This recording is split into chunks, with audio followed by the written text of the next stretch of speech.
Buka aku nak tengok muka kau lagi lah. Cambodia. Okay. Ya. Okay.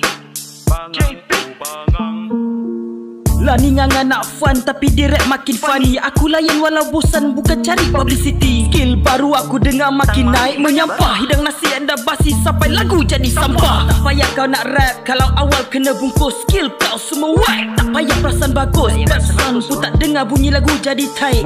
Dapat batang member janganlah sampai kolom mic. Budak bengong datang sabung tapi cuma ayam bawah kaki. Tapak-tapak makan hari tapi kau makan maki. Saki baki dari family keluarlah hasil kau. Nak derma suara sumbang yang masih bunyi langau. Siapa yang check lirik kau? Aku pun tak tahu. Konon nak main lyrical tapi semua merapu. Nampak sangat sel otak, tak pernah nak berhubung. Pakai dan duduk diam, kau pula panas punggung. Buat lagu 6 jam tapi hasil cacaman. Hidang nasi yang basi, pastu kau yang ternganga. Dah rasa lagu gempak, konon dia paling danger. Ni dah pattern rapper otak letak lutut member. Flow Kadika takkan bawa bencana. Cuba cari flow baru, ni asyik flow yang sama. Setakat main wordplay, semuanya nampak sakai. Kalau lama dibiar makin busuk macam bangkai. Dah datang budak dungu, budak yang 3 suku. Lagu pun jadi sendu macam sosis walet yang layu. Ini cuma warm up, aku malas tak baran. Kalau diikutkan, aku malas nak layan. Dah datang budak dungu, budak yang 3 suku. Lagu pun jadi sendu macam sosis walet yang layu. Ini cuma warm up, aku malas tak baran. Kalau diikutkan, aku malas nak layan. Banyak bragging dalam track, satu pun tak terancam. Sebab semua tu cuma fake untuk kau langsung tak dianggam. Tak apalah, kau nak fun, biar kau shock sendiri.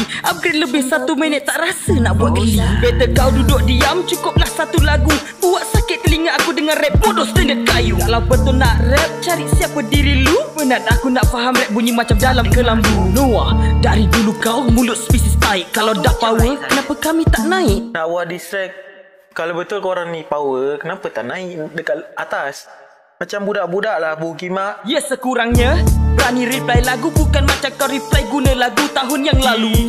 Bila pon dan nak meroyan konon terpaling gorong. Update status saja bagus tapi still nampak bangang. Diri tak bangang, kami mention orang lain. Kau pula yang terasa tapi tak berani main. Tak payah belagak baik kalau diri tu munafik. Dah banyak cerita kau aku dengar kau buat tai. Kau berani cabar tapi tak berani marah. Bila orang datang gedar konon kau yang tersakiti. Lepas dengar lagu ni confirm update status lagi. Setakat reply status bro, tak sakit hati. Kenapa detect petek nama bro, ni bukan lagu R&B. Buat lagu sendu pun kena ludah sampai rhyming kau pun lari. Dah datang budak dungu, budak yang 3 suku. Lagu pun jadi sendu macam sosis walet yang layu. Ini cuma warm up, aku malas tak baran. Kalau diikutkan, aku malas nak layan. Dah datang budak dungu, budak yang 3 suku. Lagu pun jadi sendu macam sosis walet yang layu. Ini cuma warm up, aku malas tak baran. Kalau diikutkan, aku malas nak layan. Mulalah barang sangat kamu tu. Masalahnya main sebut nama lah babi.